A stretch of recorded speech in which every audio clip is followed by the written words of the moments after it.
الحمد للہ والصلاة والسلام علی رسول اللہ وعلی آلہ وصحبہ ومن والہ۔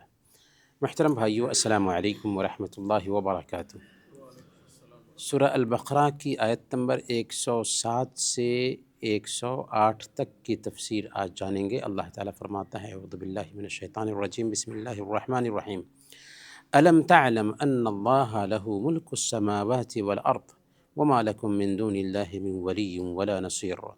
کیا تجھے علم نہیں کہ آسمان اور زمین کا مالک اللہ تعالیٰ ہی ہے، اور اللہ کے سوا تمہارا کوئی ولی اور مددگار نہیں؟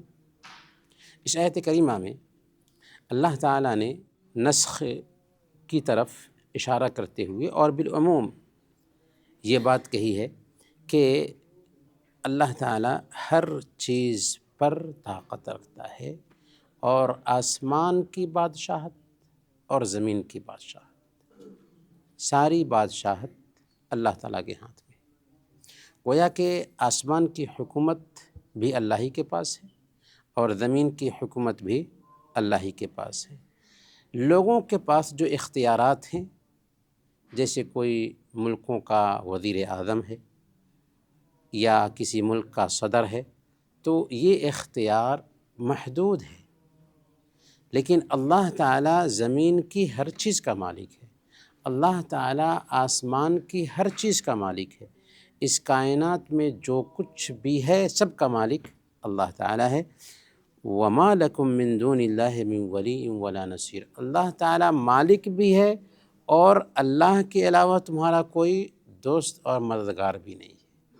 یعنی اگر اللہ تعالیٰ تمہاری گرفت کرنا چاہے، تمہیں پکڑنا چاہے، تو کوئی چھوڑا بھی نہیں سکتا۔ اللہ کے علاوہ تمہارا کوئی مالک اور مددگار بھی نہیں ہے۔ تو جب ساری چیزوں کا اختیار اللہ ہی کے پاس ہے، اور تمہارا بھی اللہ کے علاوہ کوئی دوسرا مالک اور مددگار نہیں، تو اللہ پر اعتماد کیوں نہیں کرتے؟ جو خود محتاج ہوئے دوسروں کا، بھلا اس سے مدد کا مانگنا کیا؟ آگے اللہ تعالیٰ فرماتا ہے: ام تريدون ان تسألوا رسولكم كما سئل موسى من قبل ومن يتبدل الكفر بالایمان فقد ضل سواء السبیل۔ کیا تم اپنے رسول سے یہی پوچھنا چاہتے ہو جو اس سے پہلے موسیٰ علیہ السلام سے پوچھا گیا تھا؟ سنو، ایمان کو کفر سے بدلنے والا سیدھے راستے سے بھٹک جاتا ہے۔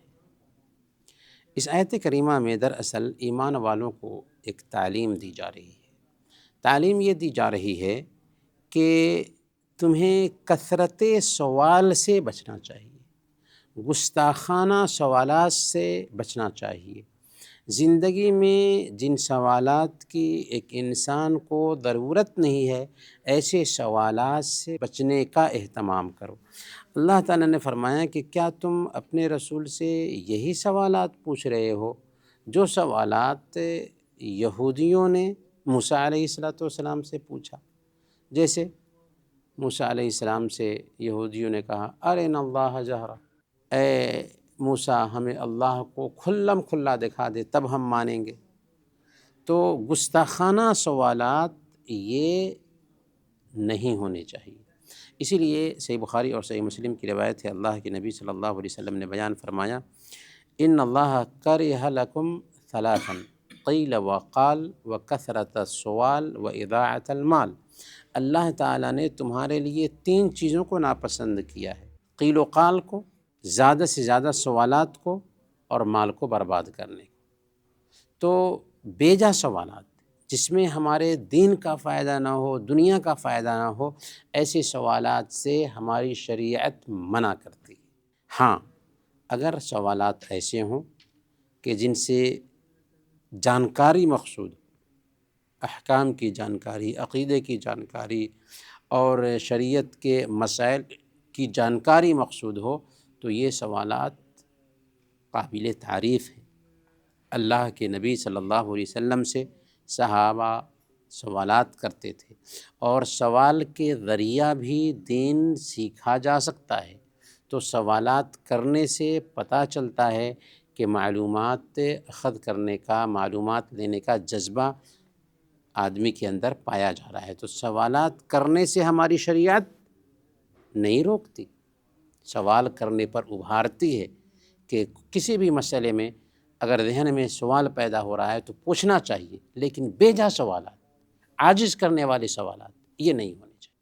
اللہ تعالیٰ آگے فرماتا ہے وَمَن يَتَبَدَّلِ الْكُفْرَ بِالْإِيمَانِ فَقَدْ ضَلَّ سَوَاءَ السَّبِيلِ، جو آدمی ایمان کو کفر سے بدلنے کی کوشش کرتا ہے اس کے بارے میں اللہ تعالیٰ نے فرمایا کہ سنو، ایمان کو کفر سے بدلنے والا سیدھے راستے سے بھٹک جاتا ہے۔